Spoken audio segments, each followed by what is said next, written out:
หมายสงพี่น้องผู้ปันแห้งสื่อข่าวแซนมีเดียเขาดังเสียงนะครับเมื่อได้ก่อแมนยาในวันที่30เดือนธันวาคม2025นะครับตอนดานเนอร์รายการข่าวค่ะตอนได้ก่อเตี่ยวตั้งข่าวเงาเกี่ยวกับพี่น้องซึกมาในดังเทียนไลเปลี่ยนปางตึกกันตีหิมเวียงจอกเมเหนือเส้นตั้งเนอแก่จอกเมหนองเขียวหาอองตีซึกมันยื้อหมากแก๊ดหมากก้องเสาเทียนหาวแห้งนะครับที่ดังข่าวเงาเงาลายปางตึกเนอเกซึกลอยเทียนดังซึกมันในเสียวก็มาผักตอนบันพี่น้องเขากว่านะครับดีเวียงเกี่ยวเมจึงได้บ่ของนั้นงาซึกมันอันดึกขึ้นนาจูเวียงเกี่ยวเมนั้นตั้งตึกไหลเปลี่ยนปางตึกตั้งซึกประลองจอมวันอันมีจอมหิมเสียนตั้งกาภายจานเวียงนั้นตีบานลงวันนั่นแลน่าสิเวียงหนองเขียวซึ่งนั้นไว้อยู่แลภายของสิซึกมันปล่อยหมากลงเสาเทียน30ลูกปลายไปนั้นปะดังหมากแก๊ดมีกล้องหมากเมาไหนตั้งตับซึกประลองเทียนออกเขาเป็นเผาปลาไว้หนังไหนบางตึกในรายยินว่าเปลี่ยนไว้อยู่ที่ซ่อมเจอวันลงไว้ตองเซเล็กเนี่ยเนาะยอก็จะคันสะสิเวงเกี่ยวแม่อีกปะดังวันเสกผู้ผ่านกะข้องสิเวงหนองเขียวเสื้อไหนนะครับที่ว่าลงไว้หิมเวงเกี่ยวแม่ในย้อนเปิดซึกประลองเขาอยู่ซ่อมได้วางสิได้รับตึกแหละภายซึกมันเอาเฮอมินปล่อยหมักสะซึกประลองเทียนดัง TPLA PDF เขาอำย่อมหมอก30ลูกแหละปล่อยหมักแก๊ดหมักมีกล้อง3ลูกแหละเฮ็ดหาไผไหมปลาเคินเยกุนเมืองเสเฮ็ดให้ก้นซึกประลองเทียนเขาหญ้าอายก้อนหมากแก๊ดมีกองนั่นสิแหละป้ากันเป็นอ้อๆฮักๆเมามิงอ่อนๆและถวยเซอไว้ซุไหนนะครับตีเว้งเกี่ยวแม่ในอะไรถูกตั้งซึกลอยเทียน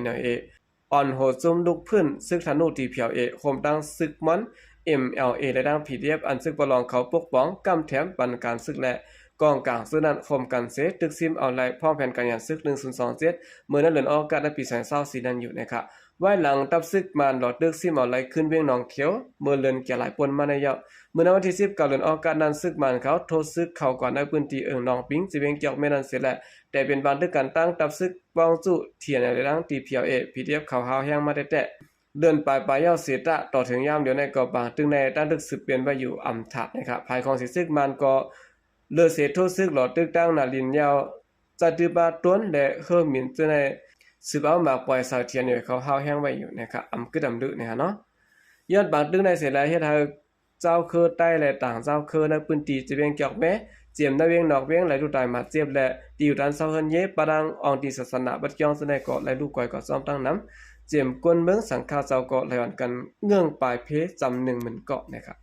เอาคันนี้ก็เป็นเงาลายตีเวียงเกี่ยวแม่นะครับเนาะตั้งภายซึกลอยเทียนแล้วซึกมาย่างตึกเปลี่ยนบางตึกกันอยู่นะครับภายซึกมันคัดจะตึกลืบเทียนเขาหาวแห้งตีเวียงเกี่ยวแม่อยู่นะครับ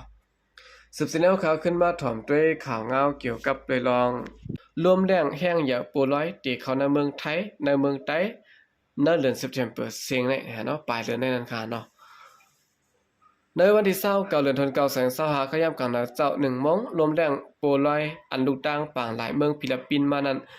ลัดปอดห้องเมืองเวียดนามพัดเป่าเขาเวียงแย่อันเนาะเฮ็ดให้เฮินเยกวนเมืองดูก้อยก้นหมาเจ็บดูตายมี1เกาะและหาหลายไว้12เกาะก้นเมือง 12,000 แห่งไล่ปลายเพไว้ลงหน้านะครับลมแรงโปรลอยในค่ะเนาะพองเขาพัดเป่าเมืองฟิลิปปินส์นั้นกวนตายย้อนลมแรงในได้มี6เกาะนะครับถึงเข้ามาที่ในเมืองเวียดนามนั้นแห้งเป่าลูกตี1ชั่วโมงต่อ1ปาก35ลักเสร็จแล้วลดยอมลงเย็นเปลี่ยน1ชั่วโมงต่อ88ลักสืบมุ่งหน้าจูวันตกและเจียงหองวันตกมาติ๊กๆเสตีลัดเข้าในเมืองลาวนะครับภายเปิดด้วยฝิงฟ้าราศีเมืองไทยเมืองมันเตรียมต่างไว้ว่าคำวันที่29และในวันที่30เดือนธันวาคม2025ในจางถึงเมืองไทยปอดเหนือเมืองใต้และเมืองมันปอดเตอร์ซึในวันนี้ครับลมแรงปูร้อยในแห้งตีลดยอมลงสืบเปลี่ยนลมแรงจนฮ้อนเนาะสิแลพัดเป่าเขาในเมืองใต้เมืองยางแหลงเมืองยางเผือกเมืองมอนเมืองขังตึงตะเลมันเตเลตึงหมากก้วยตึงเสียแกงตึงป่าเกลือและตึงตากุงตึงทุ่งกุนเกียวตึงตะนาวสีซึในสิแลพลและรวมเตพัดเป่าตกมาจอมผังปังหลายน้ำดึกเมืองมานั้นขอนน้ำจางสูงถึง10 ถึง 12 แปะพองลมแรงเขาในเมืองใต้เมืองมันนั่นแหงลมพัดเป่า1ชั่วโมงเต็มมีอยู่35ลักวันนี้ครับ ก็เป็นอะไรพ้องฝนตกลมพัดเป่านั้นฟ้าหลังหมากเฮ็บตกน้ำจางกึ่งกลางนองถมน้ำลอยจางนองเขาในวันในสวนแดเฮากวนเมืองพังกว่ามานะครับแต่เฮารถเพคือดันข่าวยามนั้นเฮากวนเมืองพังถอมข่าวถอมเงาอยู่ตาเสนะครับกวนเจิ้นอยู่หิมต้นไม้อย่าหลงเจิ้นมีป้ายโฆษณาเกี่ยวหยะหิมเฮินเยกวนเจิ้นเฮ็ดการจอมน้ำจอมหนองแลกวนเจิ้นเตออกตาไปต่างเหมือนหนังต่างน้ำต่างกลางเฮาก็เฮาอ่อนกันพังถอมยินวนด้วยดีๆนะครับตีเมืองไทยได้ก่อลงบอกจึงไทยเมืองเกียงใหม่ปืนเผาปันพังอันเดซางตุ้มเตอร์ย้อนเปิดลมแรงโปลอยหาวแห้งเปลี่ยนเวียงเกียงหลาวเวียงแห่งและเวียงเมืองผางเสือในก็เป็นในแลกวนเจิ้นอยู่จอมต้นเฮากวนเจิ้นอยู่จอมต้นเฮา300ตีสูงตีแต้มเฮาเลยพังน้ำร้อยนองท่วมกันวันนี้ครับโอเคนั่นก็เป็นข่าวเงาฝนลมนะครับเนาะพี่น้องเขาเสือนอยู่เซาปอดตั้งเกียงใหม่เสือในนะครับหาด้วยข่าวเงาฝนลมเสร็จแล้วออกตาไปต่างกันนะครับ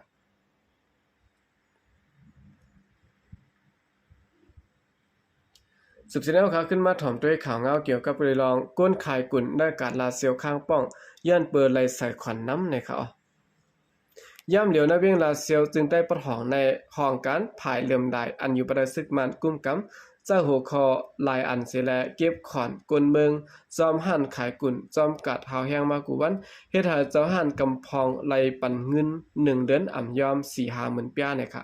กุนเหตุการณ์การขายในเวียงลาเซียวลัดก่อยด้านสีขาวพุทธฮอเขาว่าขอนยุกยักในกล้วยกอ15,000เฮงค่ะขอนรองขมลมซ้ำ10,000ค่ะขอนโหเลินซ้ำ7เฮงเขาอแม่ขุนก็ซ้ำได้เสียงแทงอันนั้นได้ก็กาฮือไปฮู้ค่ะอันมาเก็บเงินในเปลี่ยนผายเซคองยงนั่นค่ะนะเขาจะได้เป็นฝ่ายตาจี้ปิ่นกำเดียวค่ะขอนได้ก็มาเก็บแทงเมียว1เยาเมียว1เขาก็อ่อนกันป้องอยู่ย้อนว่า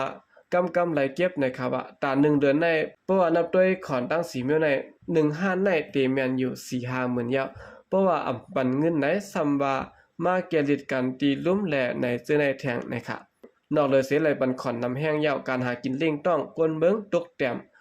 ลงมากูมือกูวันเจ้าห้านเจิ้นกล้าขายจอมกัดเขาข้างป้องย้อนเปิดอ่ำกล้าขายง่ายลีเหมือนเมื่อกูบอกนะครับเมื่อเร็วขอนในไหลปันก้อยก็เฮาอ่ำเคอปันได้ยาวเขาเมื่อเดียวกันป้ายมักมีในมันหยาบใจเนี่ยค่ะลองตั้งอันนึงยาวก็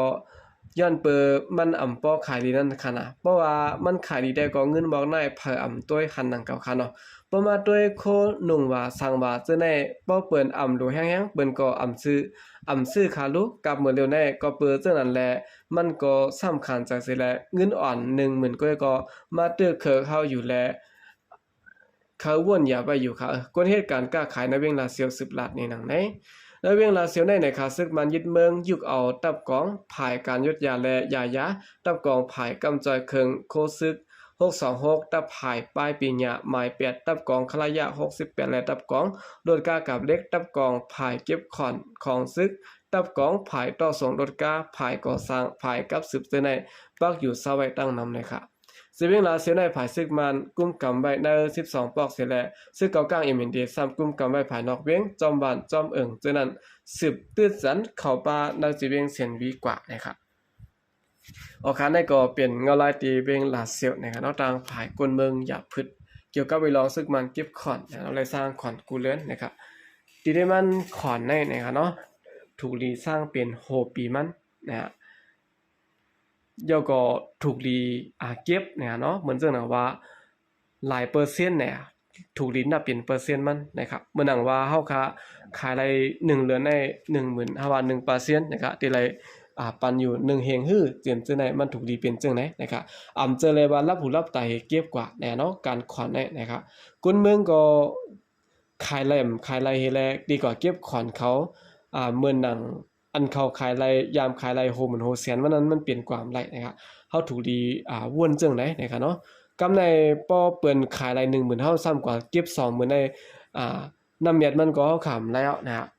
ตื่นล่างมันเฮาขาก็ซุ่มยอนะครับเนาะก็เปิ้นนั่นแหละขายไรก็คือบ่ขายอะไรก็อย่าไปปันอย่าไปเก็บเปิ้นนั่นขาดเนาะมันถูกรีเป็นจังได๋นะครับกูเมืองก็เปิ้นเฮ็ดจังได๋นะครับเนาะเอาค่ะกำเดินสนายก็ยินจมนับยามกูมันถึงพี่น้องผู้กำเทียมปันเฮาเขาดังเสียงอยู่ค่ะยินจมนับยามยามเสข่าวใจก็เรียมาส่งค่ะ